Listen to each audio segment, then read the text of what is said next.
Halo, assalamualaikum warahmatullahi wabarakatuh. Selamat datang ya teman-teman di YouTube channelku. Nah, di video kali ini aku mau sharing jawaban PSE modul 2 di pembelajaran sosial emosional ya, PSE modul 2, PSE 2 ya, karena PSE 1 sudah. Nah, kita coba mulai ya. Ini kalau misalkan nanti salah juga nggak apa-apa, bisa diulang lagi. Kata dosenku sih seperti itu ya. Kita mulai aja untuk mengerjakan post-testnya. Ini terdiri dari 5 soal. Yang soal pertama, salah seorang peserta didik di kelas Anda sudah seminggu tidak masuk sekolah dikarenakan sakit. Sebagai guru kelas, Anda bermaksud mengajak teman-teman untuk menjenguk. Hampir seluruh peserta didik dengan antusias merespon ajakan tersebut, namun ada 5 orang yang menolak karena khawatir akan tertular. Nah, biasanya seperti cacar mungkin ya. Tindakan apa yang Anda prioritaskan bila Anda menghadapi situasi tersebut? A. Hanya mengajak peserta didik yang mau ikut serta untuk menjenguk temannya. B. Berusaha untuk menanamkan bahwa menjenguk itu sebagai bentuk empati. C. Berharap semua teman di kelas mau menjenguk juga. D. Mengajak semua teman menjenguk dengan memastikan bahwa peserta didik itu aman dikunjungi. E. Meminta semua teman untuk tetap menjenguk dengan tetap menjaga protokol kesehatan. Nah, kira-kira jawabannya yang mana ya? Jadi kita itu akan menjenguk teman yang sakit.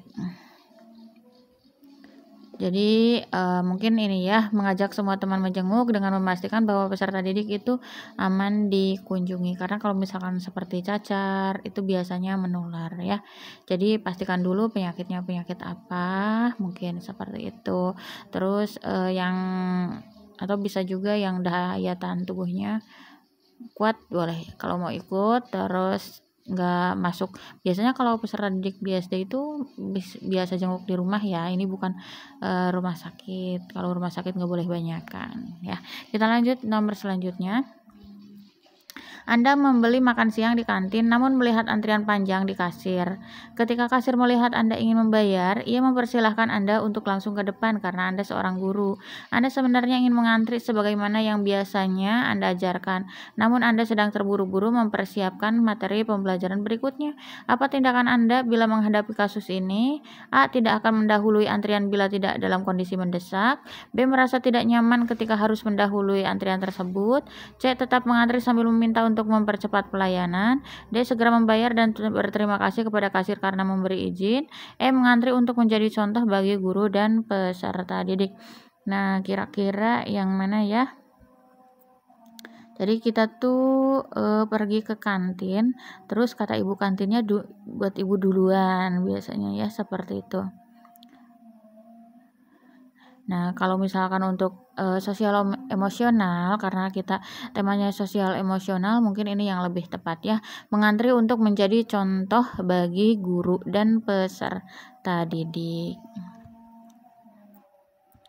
Sinta adalah keponakan Anda yang bersekolah di tempat Anda mengajar. 1 tahun terakhir ia mengalami kesulitan konsentrasi dan penurunan nilai dikarenakan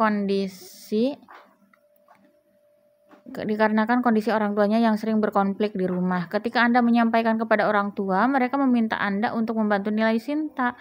Anda ingin menolak permintaan tersebut namun merasa iba dengan Sinta. Jika Anda menghadapi situasi tersebut, apa yang Anda lakukan? Nah, kita pilih yang terbaik ya. Mencoba menolak dengan penyampaian yang halus dan sopan, melakukan permintaan tersebut namun tidak di semua mata pelajaran. Ini kurang tepat ya.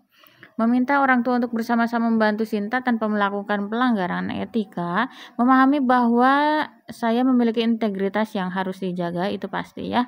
Menyatakan penolakan secara tegas karena hal tersebut tidak sesuai dengan integritas guru.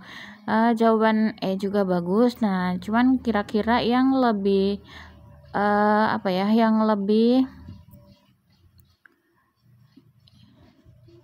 yang lebih jelas yang mana ya? Yang lebih bagus si Sinta itu. Nah, yang lebih bagus saya kira ini ya, meminta orang tua untuk bersama-sama membantu Sinta tanpa melakukan pelanggaran etika. Nah, kalau misalkan mau ada masalah apapun, nilainya ingin bagus, kita harusnya bekerja sama. Jangan sampai konflik yang ada di rumah itu menggagalkan, atau bisa juga di ini ya, menggagalkan siswa gitu ya. Bisa juga dengan pelajaran atau remedial mungkin ya, seperti itu, dengan dukungan juga dari orang tua. Jangan langsung memberikan nilai karena dia adalah seorang keponakan, ya tidak baik itu. Kita lanjut nomor selanjutnya. Sekolah Anda melaksanakan program untuk mengasah empati peserta didik dikarenakan tingginya kasus perundungan yang ada di sekolah. Setelah dilaksanakan program selama 1 semester, Anda merasa tidak ada perubahan yang signifikan. Hal lain sama juga dirasakan oleh guru lain. Di sisi lain, Anda tidak menjadi panitia dari program tersebut sebagai salah satu guru di sekolah itu. Apa tindakan yang Anda lakukan?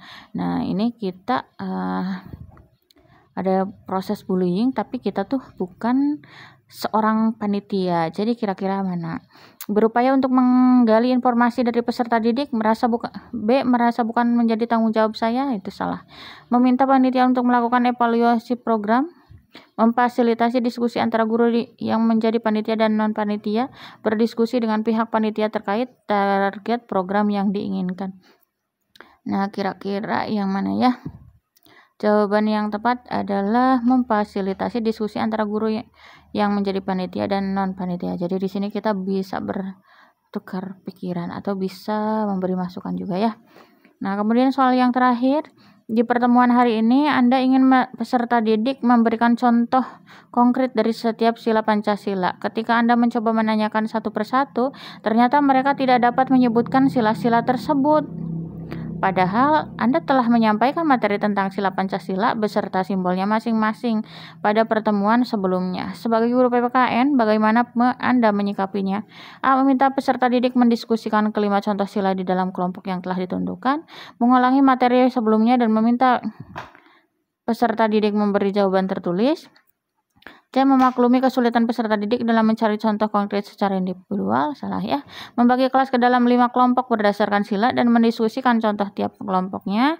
E. Berupaya untuk membuat peserta didik melakukan aktivitas selain menulis dan menghafal. Nah, kira-kira yang mana ya? Membagi kelas ke dalam 5 kelompok ya, karena Pancasila itu ada 5. Ini nanti kita bisa bagikan Pancasila ke dalam 5 kelompok, masing-masing silanya berbeda, mendiskusikan, dan ini bisa dipresentasikan di depan biar yang lain juga paham ya, dari sila pertama sampai sila terakhir. Nah, ini kita langsung kumpulkan aja. Bismillah. Oke, betul semua. Terima kasih sudah menonton, semoga bermanfaat. Assalamualaikum warahmatullahi wabarakatuh.